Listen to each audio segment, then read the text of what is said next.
Lightning like Steve McQueen. I'm in the fast lane when the light turns green. And I built tough, I ain't nothing but grit. Cause I made rugged blood, sweat, and spit. Yeah, like a horse I fly. Better push yourself in for a bumpy ride. I like to play hard, but I work harder. And I weather the storm cause I'm built stronger. What is up, ladies and gentlemen? We are back. We are live. It is the Freight Coach Morning Show, the top morning show in transportation, coming to you guys every single weekday, 8:30 a.m. Pacific, 10:30 Central, to break down some industry headlines and, most importantly, provide some actual insight into what you can do with all of this information, ladies and gentlemen. If this is your first time tuning in, welcome. This is the real side of freight. What do I mean by that when I say that? I mean, I only speak to transportation professionals, okay? Whether it's this or my twice-a-week long-form podcast, I only speak to people who are in the industry, who are active in the day-to-day, who've done what you're looking to do, who are currently doing what you're trying to achieve out there, you guys, so you can put the right information to apply, utilize, and see a meaningful difference in your business and your life. It's also one of the many reasons why I proudly fly this American flag behind me every single day. A, we're the greatest nation on earth. B, I'm living my American dream, and I want to help each and every one of you live yours as well. It's Monday. It's Monday. It's ready to go. I got freight moving already today. I already had a driver pick up, got some other stuff going on. Things are, I'm just making the fucking best of what I can out there. And yeah, we're going to talk about that today. We got a couple of headlines to break down.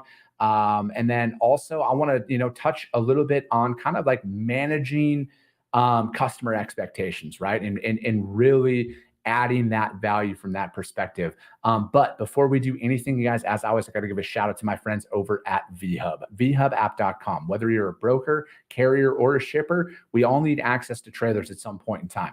And the best part about with what they have, you get paid to move these trailers for them. So if you want to talk about combating dropping freight rates right now and everything, you can jump on there and get paid to move these trailers. This is on top of the revenue that you can get by loading them out. So what they're working on right now is they got Dallas, Texas going to Long Sault, Ontario, and you get $750 US to move that.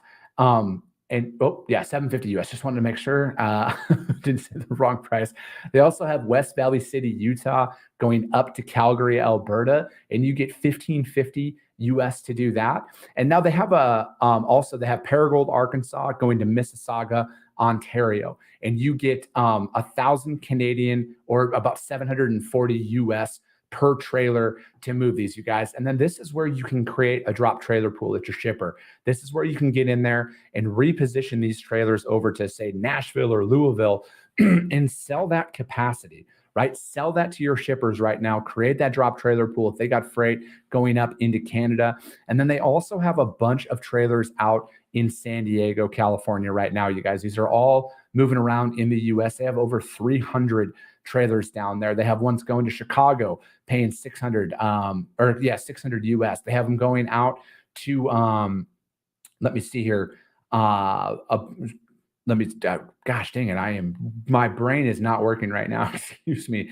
They have them going to Nashville, Tennessee, Murfreesboro, Tennessee, Greenwood, Indiana, Greenfield, Indiana, Indianapolis, Indiana. They have a bunch of trailers on there right now, you guys. So hit them up, vhubapp.com. My friends Xavier Campos and Stacy Steen, they'll be in the audience. Just do me a favor. Let them know that the Freight Coach sent you. Whitney Young watching over on YouTube. Good morning. He's got that coffee cup and that flag out there. Tracy St. Clair, good morning. Thank you for tuning in. April Maroney, what is up? Good fucking morning.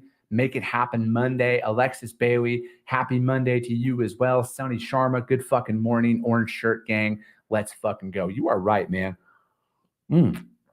Oh, excuse me. Yeah. Speaking of coffee, got to get more of that going in here today. I like, this is one of the most random days. This is completely fucking off topic, but I actually fucking almost overslept this morning. I didn't even have time to make the normal coffee that I do this morning. So I had to stop in on the way in. It was crazy. Rick Booten, hello. Thanks for tuning in, man. All right. Diesel national average is at $4.01 a gallon. It's good to see that it's trending down.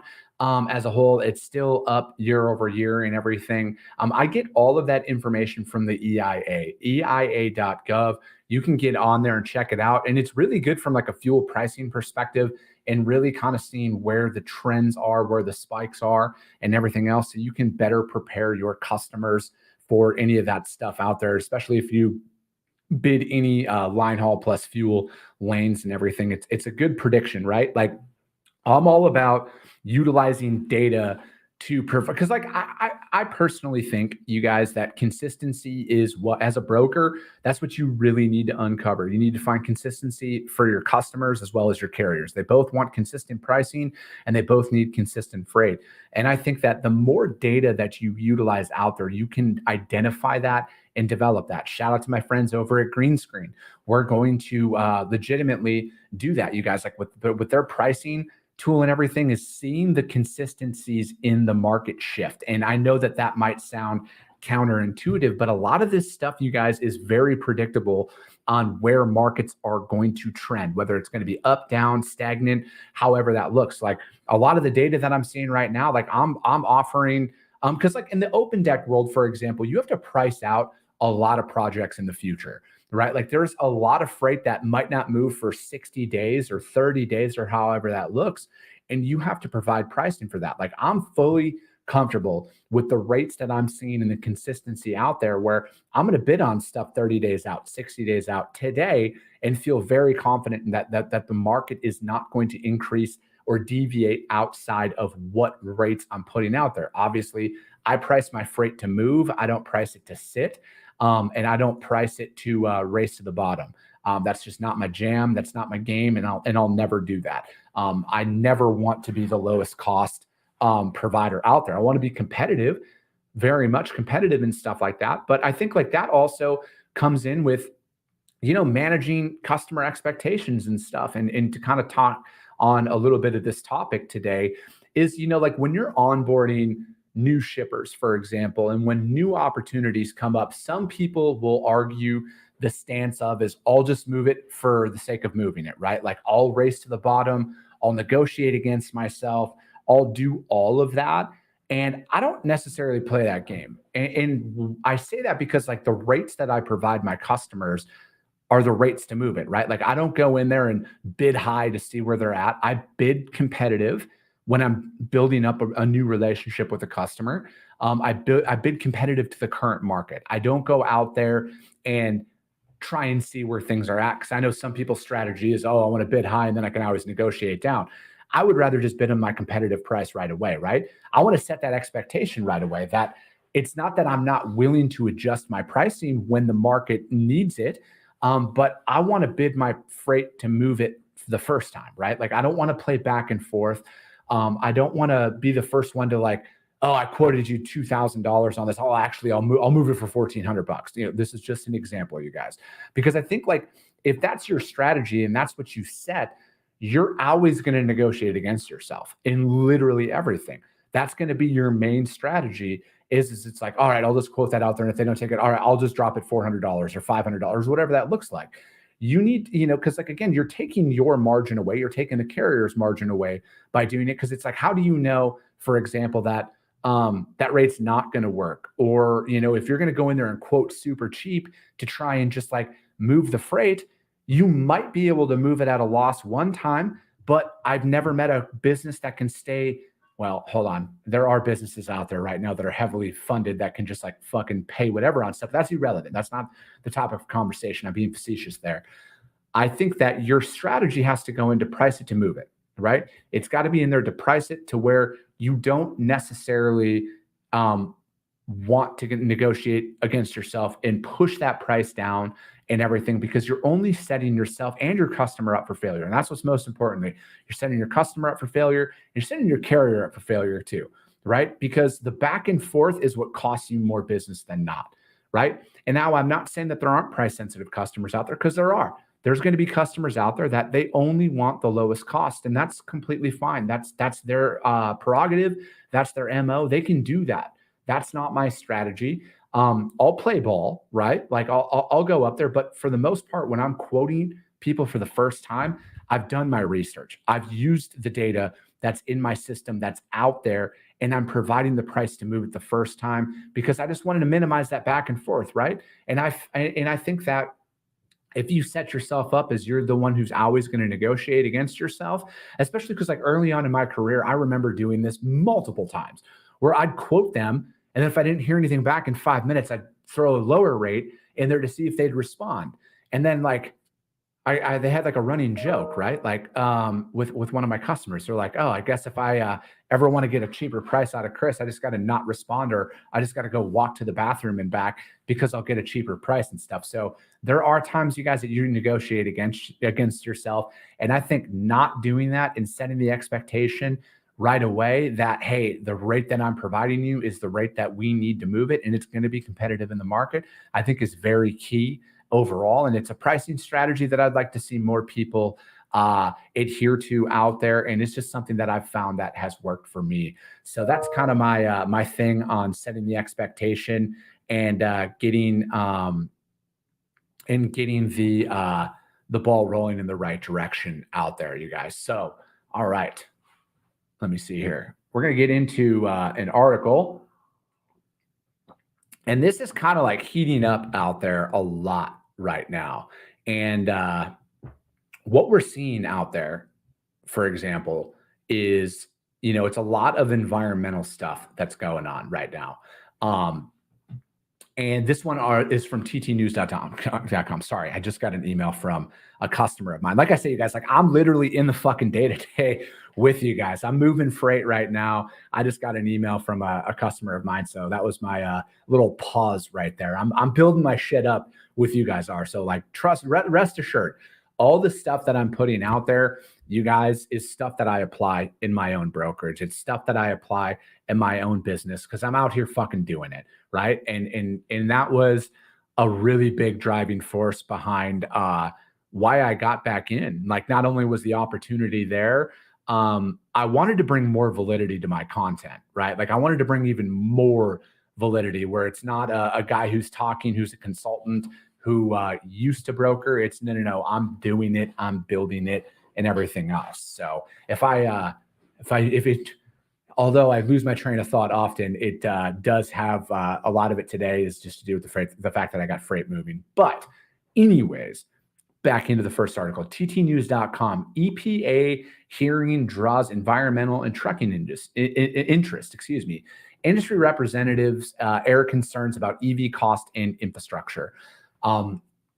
It is I'll just put my stance out there because I've broken down, because like there's a lot of traction being pushed out there right now when it comes to EPA and environmental electrification, all of that stuff inside of the industry, and how my current, my opinion on it is pretty simple, that there isn't, the infrastructure is not there, right? It's not in place for it. We don't even have the current, like our current power grid can't even sustain where things are right now. I don't know how they're going to sustain anything on top of that as well. But the Environmental Protection Agency officials overseeing a 2-day public hearing announced that the agency plans to finalize its aggressive phase 3 heavy truck greenhouse gas emissions mandate by the end of this year. To many of the more than 200 individuals who testified during the May 2nd to the 3rd virtual hearing, the target was either too soon or not soon enough. EPA's multi-pollutant heavy truck proposed emissions mandate for model years 2027 and later, announced last month, will build on existing emission standards for heavy trucks. EPA is proposing staggered timeframes, for cleaner heavy trucks because of the growing development of electric vehicles and fuel cell vehicles, including battery and component sourcing, unknown electrical grid demands, and uncertain electricity cost structures, and lack of cohesive national electric vehicle charging network. As a tweet from the White House, President Biden and the ETA are driving towards a clean transportation future with new proposed vehicle emission standards for models 2027 year and beyond.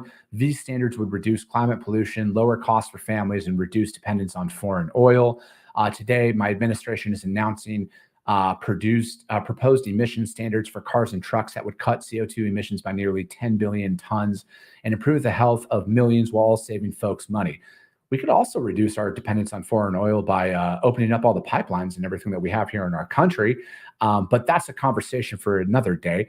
Anyways, truck manufacturers, trucking trade groups, and motor carrier executives were for the most part united in their hearing testimony that the EPA emissions requirements would lead them down a very costly path and effectively force them to buy electric trucks before the electric charging infrastructure is in place to keep those trucks running down the highway. On the other hand, shocking, environmental groups, and many of them concerned moms, pops, doctors, and scientists told the EPAs that bad air truck emissions was ruining their health and that of their children. Most of them lauded regulators for their speedy effort to clean up the air that the families breathe, yada, yada, yada. However, trucking stakeholders told a different story, saying that they supported the goal of the new standards and that they were uneasy about how it could play out. Let me see here. And then EPA has the authority to force zero emissions technology, said Jed Mandel. He's the president of the truck and engine manufacturers, but EPA has no authority to assure the necessary infrastructures are in place. We cannot afford a scenario where manufacturers must sell.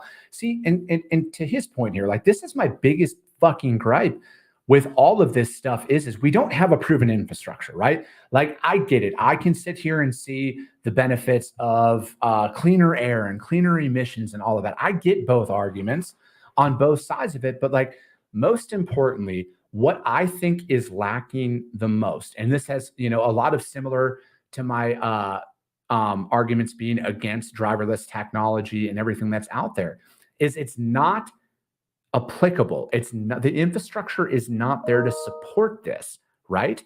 So why are we sitting here and pushing this when our current power grid can't handle what we currently have? Look at the state of California every summer, rolling blackouts.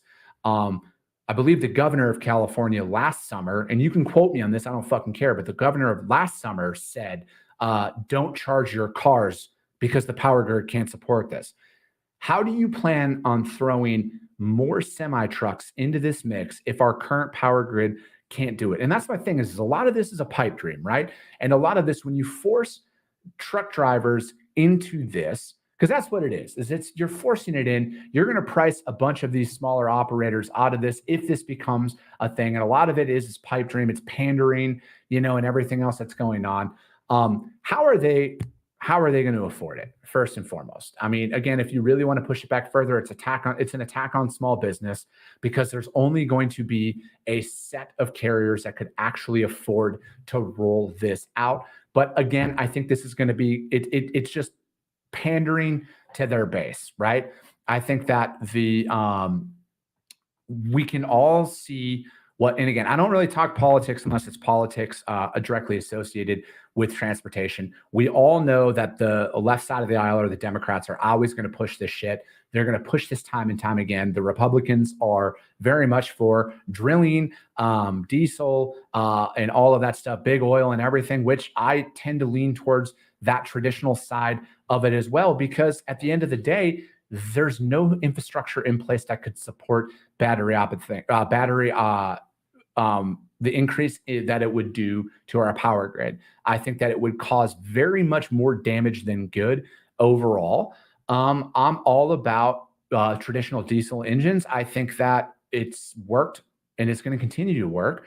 I don't believe in forced standards is what my big thing is with this. And I feel like in any administration on either side of the aisle, because you can make this for either side of the aisle, any administration that comes out and removes the choice. Now, if the EPA was putting this out here of, hey, we want to add in the infrastructure for this, we want this to be an option if you want to do this, cool. I'm all for that. What I'm against is forced anything. I'm against forcing anybody out there to not be able to conduct business in the way that they want because of whatever their fucking motives are. And that's my big thing. I don't think it adds any benefit to anybody. I think that we are so much further off. And if we rush into anything out there, it's going to be catastrophic as a whole to our industry and to a lot of things in this industry. But that's, I want to get to another article here, you guys, and that's ttnews.com. I could talk about this fucking all day long on how big of a farce most of this bullshit is. And to Whitney Young's point, for those of you, Whitney, tunes into the show a lot, and I love hearing his perspective on things. He says, "This is a very good point. If you can't get enough parking, how are you going to get enough charging stations?" Yeah, I don't think that that's really thought through all that much there, Whitney. ttnews.com, you guys, is that article. EPA hearing draws environmental and trucking interests as a whole. And yeah, that's just like with every article that I put up there, you guys, I put the links to the articles up on the YouTube channel, as well as the Coffee with the Freight Coach audio only replay, which is going to be up on iTunes and Spotify almost right after the show here. Cody Miller, good fucking morning, Freight family. Hashtag orange shirt gang. Thanks for tuning in here. Karan Kumar, thanks for tuning in. He says, hi, everyone. All right, next article. I thought this was a good, it was a breath of fresh air for the industry here right now, with all the shitty news that comes out about how the market's fucked, everything sucks. This is a good one. Freightwaves.com. Truck transportation jobs aren't afraid of the heights as they rose again in April. I love seeing this. I love seeing fucking more jobs being added into our industry. It says freight with recession notwithstanding, the truck transportation sector in the U.S. is continuing to add jobs. And the report released Friday of April's data, the seasonally adjusted jobs total rose 3,000 jobs to 1.6 million. That came after a downward adjustment from the initial jobs from March that were out there. The end result is that a month ago, the Bureau of Labor Statistics were reporting it's 500 more jobs than that, but it's 3,000 jobs higher after the revision. The increase means that the streak of monthly job gains in truck transportation has only been interrupted a handful of times since April of 2020 collapse due to the start of the pandemic. And then in 35 months since then, there have only been 4 months when a decrease in truck transportation jobs was reported. A look at the 121 months before March of 2020, as far as it goes back, shows how strong the run of job additions has been. Between May of 2020 and April of 2023, there have only the months that have been reported a decline in jobs are 11.4% in total. That is out there. In those 121 months before then, the first month that is likely to have shown pandemic-related declines, the percentage of jobs have decreased 21.4%. The strength of the jobs in the growth in truck and transportation, according to David Spencer, the VP of Market Intelligence at Arrive, has continued to defy expectations. And then the growth is likely driven by a combination of owner-operators' capacity having stuck it out longer than expected on their own, and now finally making the shift to company jobs, as well as seeing the growth to support after seeing growing truckload demand such as non-single family housing, construction, and oil and gas and drilling. And that's what I've seen out there. I've seen this, again, I'm very active in like this, obviously in the social media shit inside of social media, inside of transportation, excuse me. I've seen a big trend where a lot of the owner operators who got in transitioned, right? Like I know a couple of owner operators that got in as van drivers that transitioned into open deck drivers here over the last 12 months. And I think that that's a growing trend, is they're making it work, right? Which I fucking love. I love seeing the resilience, right? I love seeing the people who, they went in on it on their own. They got into the industry and they're not fucking quitting. They're not backing down. Their mentality is I'm going to make it work. And I love that. Those are the people that I'm here for. Those are the people that I want to see win more than anybody, are the ones who are like, I'm already invested in it. Yeah, shit's tough out there. Things are happening, but we're going to find a way to make it work. I absolutely love seeing that as a whole. And let me see that among the other highlights from this report, the not seasonally adjusted numbers for the truck transportation jobs showed an even bigger gains than the seasonally adjusted figures. Total jobs rose 12,600. February and March were revised downward, but even after that, the April total is 14,900 jobs more than the revised February figure. The BLS reports data on 1 a month lag for specific subsectors of trucking. In the category of long distance truckload for February, figures for January through March were running at about 550,000 after a drop from December and January, suggesting that exits of capacity are not happening as much that has been predicted. Fuck yeah. Get some. Rail jobs, after a few months of significant gains the past year, have stabilized on a seasonally adjusted and non-seasonally adjusted basis. The April numbers came in at 150,000 And that was up 100 jobs from March and 200 from the revised February figures, which is good. I love seeing it. I love seeing people are hiring. They're adding more jobs into the industry, and people are sticking around and fighting tooth and nail to make their business work. So that article is from freightwaves.com. Truck transportation jobs aren't afraid of heights as they rose again in April. Let me see here. Good morning, Freight family. Just have one question. What kind of shippers are in trend now for business? I think that, here's my opinion on this one, man, is shippers are always adding quality. Doesn't matter if it's dry van, reefer. I think if you're talking from a seasonality standpoint, produce shippers are popping. They're starting to increase their freight in certain markets. Others not so much, just due to the inclement weather that they had earlier this year. But I think that, if you're looking for something to start here, and again, I don't know how, what your experience level is in the industry here, man, but based off of your question, you might be fairly new in the industry. Choose one freight type. All right. It doesn't matter if it's dry van, reefer, flatbed, whatever that looks like. Choose one freight type and one commodity inside of that. All right. And then build up off of that. Don't chase freight markets. I think that is a big fatal error amongst many sales reps out there, is they chase freight markets because it's hot, right? It's hot in